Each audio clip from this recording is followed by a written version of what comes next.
Bismillahirrahmanirrahim. Wabi nasta'in. Assalamualaikum warahmatullahi taala wabarakatuh dan salam sejahtera. Terlebih dahulu saya merakamkan rasa kesyukuran kehadirat Allah Subhanahu Wa Taala dengan izinnya dapat kami warga SMK Jenjarum menyempurnakan pelancaran Hari Nilam Selangor ataupun HANIS dan kempen galakan membaca norma baru peringkat sekolah tahun 2021. Jutaan terima kasih diucapkan kepada murid, guru-guru, para ibu bapa dan semua warga sekolah yang turut serta dalam program ini. Para hadirin sekalian, program Nilam yang merupakan akronim bagi Nadi Ilmu Amalan Membaca sebenarnya telah mula dilaksanakan secara rasmi pada tahun 1988 di seluruh sekolah di Malaysia. Matlamatnya adalah untuk membina tabiat membaca dalam kalangan murid serta menggalakkan mereka agar terus menjana idea kreatif dan inovatif bagi menyemai tabiat membaca. Pada tahun 2018 pula, program Nilam ditambah baik telah diperkenalkan di mana ia lebih mementingkan kualiti pembacaan berbanding kualiti bahan yang dibaca.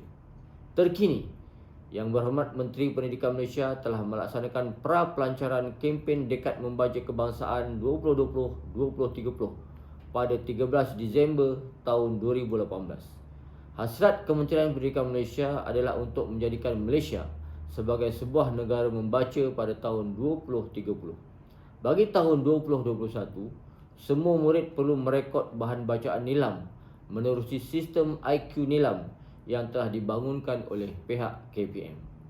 Budaya merupakan satu cara hidup. Jadi, membudayakan tabiat membaca bermakna menjadikan amalan membaca sebagai suatu cara hidup yang tiada penghujungnya. Membaca merupakan suatu proses pembelajaran sepanjang hayat. Golongan masyarakat yang rajin membaca meletakkan diri mereka pada suatu martabat yang lebih tinggi berbanding dengan golongan yang malas membaca. Mereka yang sudah menjadikan amalan membaca ini sebagai satu budaya akan sentiasa membaca tidak kira bila dan di mana mereka berada. Inilah suatu amalan yang harus dipuji dalam usaha kita melahirkan modal insan cemerlang yang akan menjadi aset terpenting negara.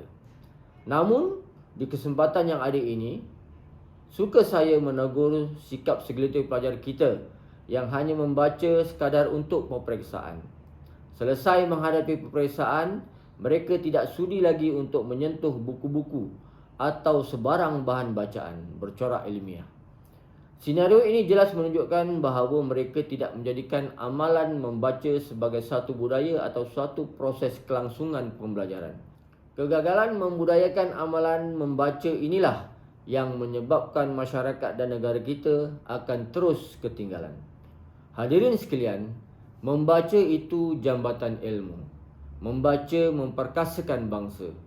Demikianlah betapa pentingnya amalan membaca.